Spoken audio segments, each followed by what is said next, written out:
All right, folks, welcome back to the Live at a Dollar podcast network here in Radio's Yard. And one of my guests that I've had on through the years, one of my buddies through the years, I've worked with him in the business. He was my boss at one point, program director wise. But honestly, he's just been a really good friend of mine. And honestly, one of those guys I could like throw stuff at and he actually answers directly and good. One of those guys. He's probably smiling right now as he's doing it now. Jorge Sedano from ESPN joining us here in Radio's Yard. George, you're not in Krantz's Corner anymore. Welcome to Radio's Yard. We're happy to have you here. Good to be in the yard. Yep, that's perfect. That's going to be clipped by one of my guys. You know that at this point now, but you're there. Let's get right to it. I love the setting you're in right now. I know where you're at right now. The NBA Finals are starting. Oklahoma City and Indiana.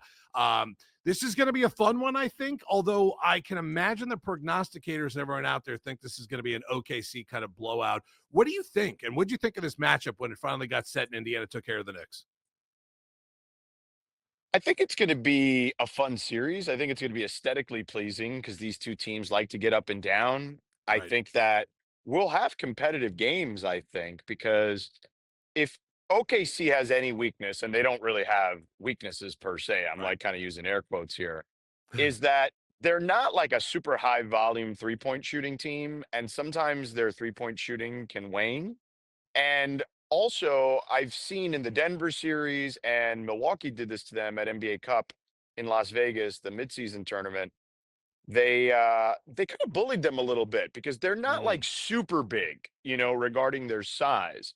So I don't think Indiana is like super big either, but they do have two guys that can be physical, and that's Pascal Siakam, certainly, who's won a championship with the Raptors. I think Miles Turner, though he's become more of an outside threat, can right. be a physical threat inside if needed. That not necessarily his game as much anymore. So, and they certainly shoot the ball very well, Indiana. So Indiana, I believe, is shooting 40% during the playoffs, which is remarkable. And OKC is only shooting 34%, which is near the bottom, if not at the bottom of playoff teams. So for Indy to be competitive in this series, Zach, they need to take care of the ball. And Right. they do a good job of that. They're the second best turnover team in regards to holding on to the ball in the sport behind OKC, coincidentally. Hmm. And because you can't turn the ball over against OKC because once they turn you over, forget it. They go out, Right. they get running, they get easy buckets, and they're the best turnover team in the league. They force the most turnovers, they score the most off turnovers. They really get themselves going in transition that way, and you can't give them any easy ones. So I think the recipe for Indy to keep this thing competitive and win some games potentially and extend the series is the 3-point shooting has got to be awesome. Okay. They Right. can't turn the ball over, which again, all this stuff sounds elementary, but as you know, in sports, that stuff happens way more than you would think. Okay, even if you're trying to Absolutely. protect, Right. because guys try to make a play when it's not there.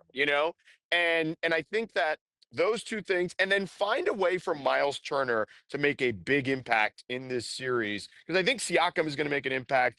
I think Halliburton is clearly going to make an impact, but I think Right. if Miles Turner and maybe even like a super duper X factor on a guy that's not playing a ton is like Benedict Mathurin because he can force his way to the rim. If like Miles Turner can have a big series and maybe you get some contributions from Mathurin, I think they can be in the series because they've got Rick Carlisle. The guy's won a Right. championship. The guy's Right. really good at making adjustments.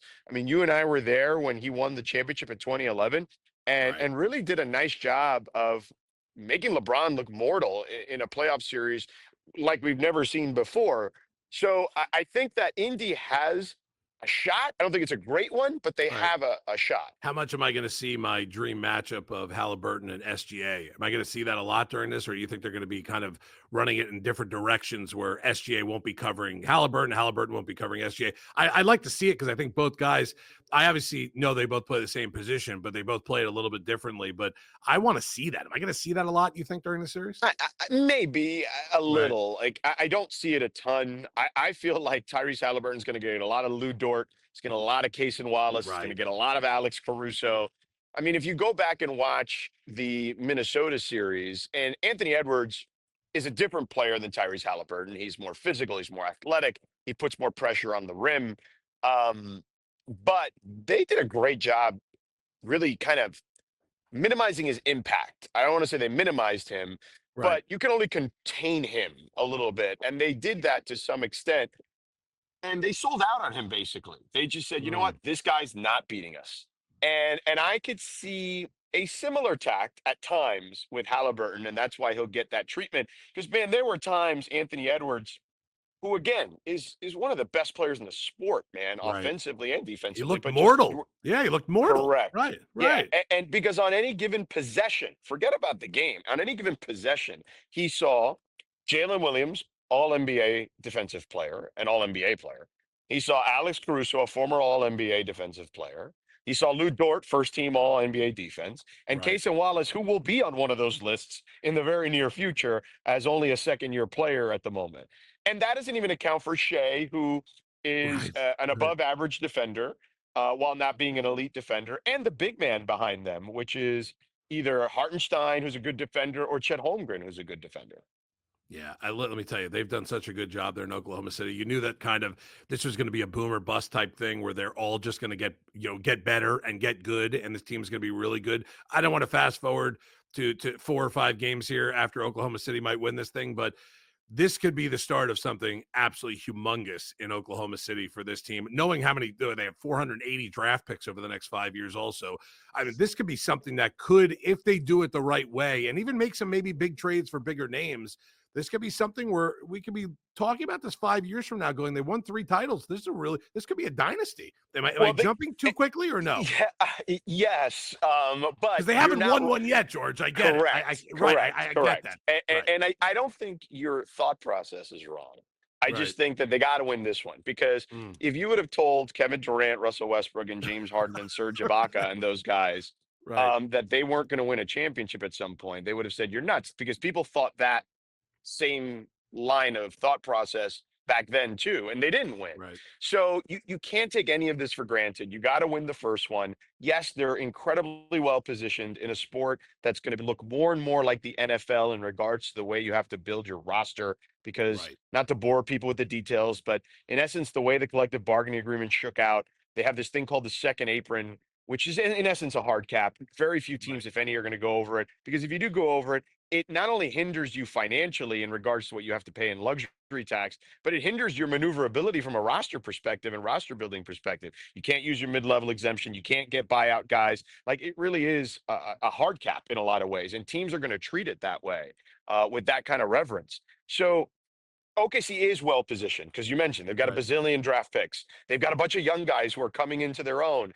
And if guys get too expensive, much like in the NFL, you may not be able to pay everyone Right. without paying an enormous price. And by the way, again, as I mentioned, an enormous price both fiscally in financially, but also a price in the lack of maneuverability because of where you'll be in the salary cap region. You know what I'm saying? Right. So Right. I think that they have that flexibility and they have set themselves up beautifully. But yeah, you got to win the first one, bro. That's the Right, reality of it. right. I'm going back to what I just said before, and I'm thinking to myself, this is what we all thought also when the big three got together down here in Miami. It's like, yeah, Well, man, they they could won win two, five or though. six. I, No, I no, mean, I they won get two, that, but they though. had to win Yeah. that first one to kind of have that Right. feeling. Because you're right. We go back to what you said before in 2011 when they were in that first one.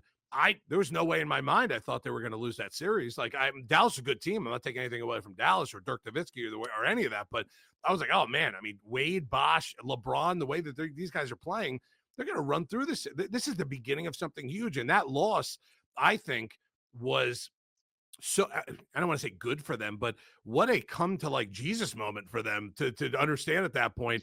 We got to really put this thing together to win. This is not going to be as easy as we thought. And the same thing with Oklahoma City. Yeah, this team is stacked. They have the MVP on the team. They have multiple draft picks. They pick up good. Hartenstein was a great pick. Like they've done a good job. But until you get those 4 wins and get over that hump, it's a tough road to get to. We saw it firsthand. We saw it with plenty of teams down in the last 40 or 50 years in the NBA. So I get Yeah, that. I no doubt. retract No my doubt. comment a little bit on that one No, you as don't have well. to retract it. Before calling them a dynasty, let them win Yeah. one at this point Agree. also. Agree. Let me rewind about a week, or not even maybe. Tom Thibodeau fired by the Knicks. It's not even a week, couple days at this point. Your thoughts on that? Deserving or not, or what'd you think when you kind of heard that news breaking? I mean, not deserving Yeah, because the guy took them to heights they hadn't been to in 25 years. So, right, but on the other side of that coin, I do understand how Tibbs can grind guys. And I thought that he was in trouble when the news came out during the season that Mikal Bridges like approached him about like all the Right. minutes that guys were playing. That to me was already an ominous sign. Like I was like, uh-oh, this isn't going to end good. And there was a lot of chatter throughout the postseason and the season about, is Tibbs going to make it? This, that, and the other. I thought once he got to the conference finals and they had a decent showing that he'd be safe, but clearly I was wrong. And I think the question is like, where do you go next? Right? Because the bar has been set. Leon Rose, their president, said that their goal is to win a championship. Well, Right. that means anything less than getting to the NBA finals is a failure next year for a team that had not been to the conference finals in 25 years. Forever. So, Right. good luck to them on that, is what I would say. And yes, there's good coaching candidates out there.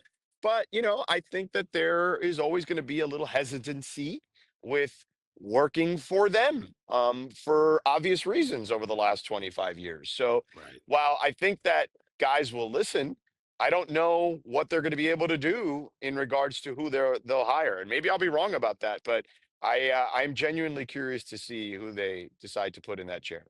And that was going to be easily my follow up to that one. Who do you think is going to go there? I mean, I've heard Malone, I've heard a lot of different names there, but like who? I mean, do you have any insight at this point of who they might No, I coach? don't have any. I have I have no no idea. insight. Right, Yeah, I mean, right, I think Michael Malone is an obvious choice, but here's the thing: right. like Michael Malone is a lot like Tibbs.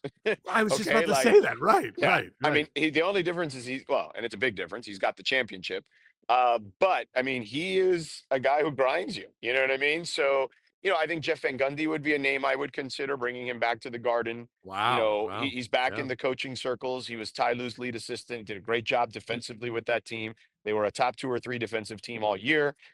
Jeff is a phenomenal coach. He's coached those USA Select teams for a number of years, and I think he's more than deserving of being a head coach again. And they have familiarity with him. He knows what he's getting into there.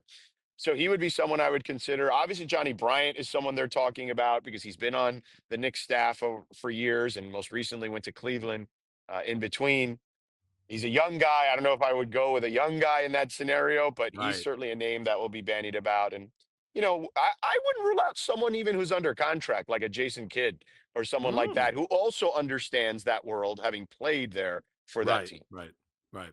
All right, little old school Sedano style rapid fire questions before I let you go here. I know you're out in LA. George is one of the big dogs out there and the radio out there in LA with our boy Scotty Kaplan too, one of my favorites out there as well. Lakers, the way their season ended and the way it's going to go forward from now. LeBron obviously getting older, but now playing with Luca. What do you think next season's going to look like for this team now with Luca there? I don't want to ask you if you're shocked about the Luca trade because I already know that answer. Yes, would probably be it. But now going forward, Luca and LeBron, at least into next season, what are your thoughts on that? Yeah, look, I think that that's a good starting point. There's no question about it. But as we've Right, seen, look at these two teams. They're very deep, the two teams in the right, finals right right, now. And the West is hard. And they're only going to get better. Houston's going to get better. San Antonio's going to get better. Minnesota has got Anthony Edwards. They certainly can still be there and right, get better. The Golden State is going to be in the mix. Like the West is just a bunch of juggernauts. So they need more depth. And desperately need at least 1 or 2 big men to help right, themselves out. And then we can start talking, right? If they can fill those gaps, which is not going to be easy because they don't have a lot of assets, then they can be in the conversation for winning the West. But right now, I think they're at a decent starting point, a good starting point, I sure. would say. But yeah, I need to see what they're going to do with that roster, man.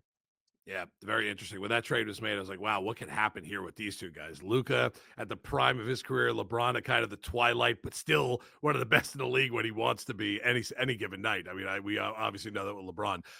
Kevin Durant, where's he going to play next year? Do you think your 8 ball, your magic 8 ball Mm, prediction mm. on Kevin Durant? Oh, don't hold me to any of this. No, no, no. This is Yeah, for fun purposes yeah. only. That's it. Right, Yeah. right, Look, I think to me, honestly, if there's 2 places that maybe 3 places that make the most sense for him. I'll go backwards here. So Houston to okay, me makes a ton of sense. I don't think though Houston will be interested in Durant because I feel like they feel fairly comfortable with their youth movement. right, If they were going to add a veteran, I think they look at it as they would like to add someone maybe closer to 30. than someone closer to 40. And that's not a Right. knock on Kevin because Kevin is still amazing. Sure. But I think that's their thinking because they could have had Jimmy Butler. And to my knowledge, they didn't want to add a guy that age to a group Mm, that they felt had similar guys that could do some of the stuff he could do. Now, I don't think they have a guy that could do what Kevin Durant does and right. particularly close games, which is their Achilles heel and was their Achilles heel during the playoffs. So I think Houston makes a ton of sense. I think Minnesota makes a ton of sense. I don't know how they get there necessarily because that would have to include Julius Randle, I'm presuming, or Right. Naz Reid at the very least. Um, and I don't know if they have the assets to make that deal done, but him and Ant obviously are incredibly close. And then the last one is Miami. Miami has a Mm, lot of attractive things going for it. Number one, it's in the East, which is going to be way, way right. easier to win Right. than the West. And number two, he loves Bam. Number three, he loves Spo. He's been around Spo. He's been an admirer of Spo for a long time. Him and Bam are incredibly close from their Olympic time together. So I think that Miami could potentially get him, and I don't think it would cost a king's ransom to get him. And I think that they were certainly in on him at the deadline. Right. So I think that I think if I had to pick any spots, those would be the three that make the most sense. And out of Okay. those three, I think the one that could probably pull it off the easiest would be Miami, I think. That'd be interesting having Durant down here in South Florida with this Heat team and Spoelstra with Bam. That'd be a lot of fun. Giannis will be in Milwaukee or no, or somewhere else next year. What do you think? I mean, I don't know. I think that for them, they're in a precarious situation, Milwaukee. They don't own any of their draft picks for the next five Oof. years.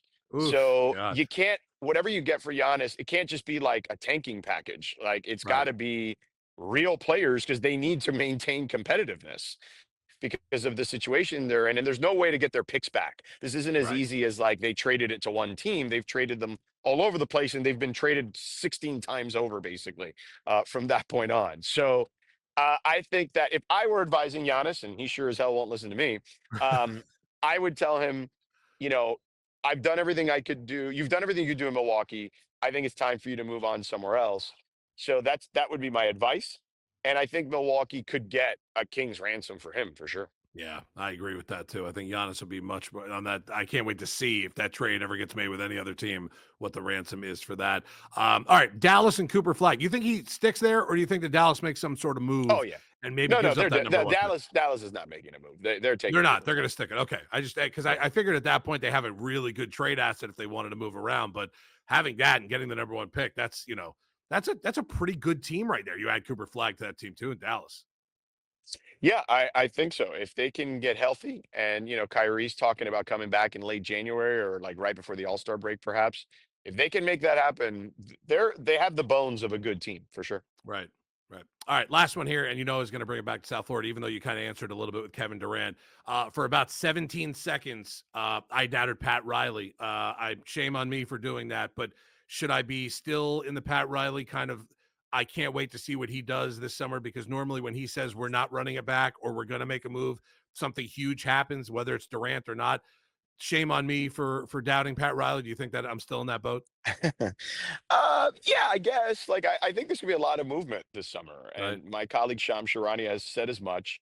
And I think that the Heat can get in on some stuff. I do think that they can get Durant. Like, I think that they have the ability to do that. Whether it gets done or not, or someone trumps them on a package, like Phoenix is going to try to recoup everything they can. Sure. So, I am genuinely curious to see how it works itself out. But I do think that there will be some changes. And honestly, if you just put Kevin on that team, the Heat Oh blew, I yeah. believe it was 15 leads of 15 points or more. And Oh, I they know. led the league by a mile.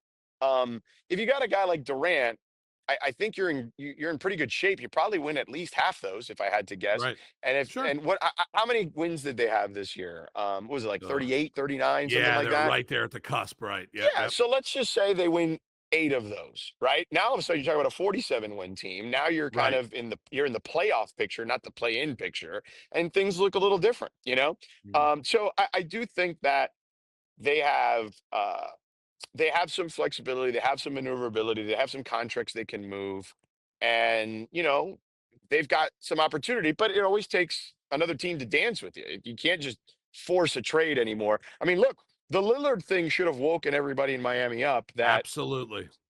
he wanted Miami, he did not get Miami, and Right. that isn't so. Now I do think Phoenix will try to do right by Durant. I think that if Giannis does want to leave, they'll try to do right by Giannis. They absolutely will do right by Giannis. Right. I'm guessing Phoenix will, because you don't want to burn these players, man. You burn these Right. players, other players know, and the Portland media, still thinks, and a lot of general media still thinks that I'm being exaggerated when I say that stuff. I don't. Right. I feel like players and agents don't forget some of this stuff. So that's just Oh me. yeah. Oh, I'm with you, George. I swear I'm 100% with you on that. And not only that, but you could be 8 teams over in the country and still think about I don't want to go to that team because of what happened with their star 3 or 4 years ago. Yeah, that kind of stuff Yeah. doesn't. I imagine the agents and players. I think you're more Yeah. right than wrong on that one. Also from there. All right, George. Let me let you go. Get back to everything you're doing for ESPN and on the radio, dude. You're all over the place, and you always have time for me. I really appreciate it. As always, a buddy of mine for a very long time, George. And I can't wait to bring you on again in Radio's Yard. It's been fun today. Can't wait till I come back to the yard, Zach. Thank you for having me. You're the best. They'll clip that one also. Don't worry about that. That's George Sedano from ESPN, and he's out there in ESPN LA also on the radio every single day. George, thanks as always. We'll get back to you soon. This has been Radio's Yard on the Live at a Dollar podcast network with our special guest, George Sedano.